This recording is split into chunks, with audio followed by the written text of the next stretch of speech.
Constant, ministre d'État, ministre de la Justice et garde des Sceaux. Chers collègues, avant d'en arriver là, votre bureau vous informe que le procureur général, près la Cour de cassation, vient de saisir encore l'Assemblée nationale par un réquisitoire aux fins d'obtenir l'autorisation d'instruction contre un autre député national. Je passe la parole à l'honorable rapporteur pour nous donner lecture de la correspondance du procureur général pour la Cour de cassation. Il ne faut pas faire du bruit. Bébé, ça peut s'agir de vous, Joseph, ou de madame. Vous ne comprenez rien. Alors, calmez-vous.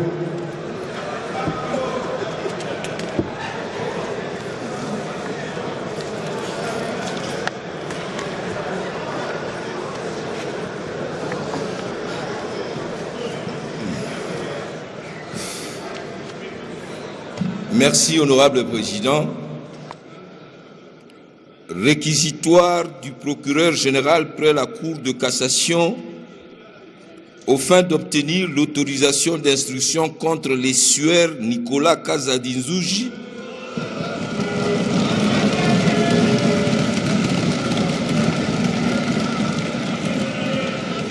ancien ministre des Finances, actuellement député national.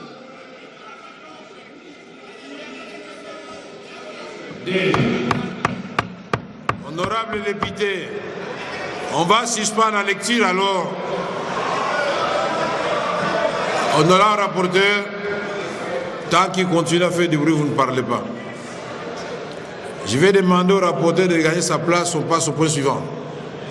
Ou vous faites silence dans la salle et il continue la lecture du réquisitoire. Nous sommes d'accord? Mais pourquoi vous dérangez comme ça, monsieur? Honorable rapporteur, vous avez la parole. Merci, honorable président. À l'honorable président de l'Assemblée nationale, aux honorables membres du bureau de l'Assemblée nationale,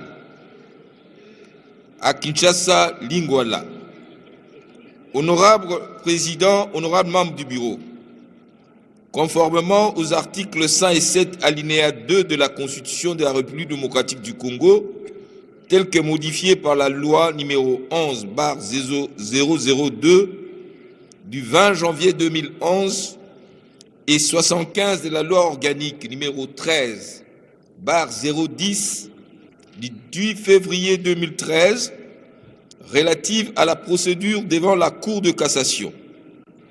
Le procureur général prête cette cour à l'honneur de vous adresser réquisitoire aux fins d'obtenir l'autorisation de l'instruction à charge des sueurs Nicolas Kazadinzouji, député national. 1. Exposé de fait.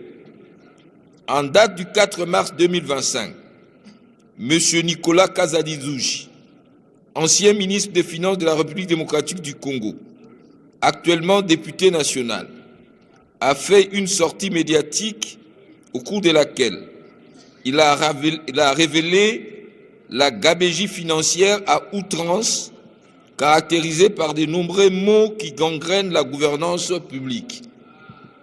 À cet égard, ici est de relever que le point fort de son interview épingle grosso modo le mot suivant: la culture de la jouissance caractérisée par la dilapidation des fonds publics au mépris de l'orthodoxie budgétaire et financière. Le projet improductif financé pour détourner le fonds public, la création intempestive des établissements publics en violation de l'orthodoxie budgétaire et en marge de structures standards du gouvernement. Il en a dénombré une cinquantaine dont certaines ne fonctionnent pas. Le mauvais entourage du chef de l'État, dont certains collaborateurs n'hésitent pas à abuser de leurs fonctions pour se donner aux pratiques mafieuses. L'irrégularité du paiement des jetons de présence payés directement à l'inspection générale des finances en méconnaissance du ministère des Finances dont ces services publics relèvent et partant seul habilité à assurer les paiements de fonds du Trésor public. Et enfin, la divulgation des secrets d'État, affirmant qu'à sa qualité d'homme politique et député national, il a dévoilé quelques cas emblématiques ayant posé problème au Conseil des ministres, tant simplement dans le but d'étayer ses propos. 2. Qualification légale et loi applicable. Tel qu'exposé succinctement dans leur rapport avec le droit, ces faits paraissent L'INT présente son et 199 bis du Code pénal livre 2 tel que modifié et complété à ces jours. Eu égard à la gravité des faits, il est de bon droit que le député national Nicolas Kazadi-Zouji puisse présenter sa version de faits et de preuves pour éclairer notre religion.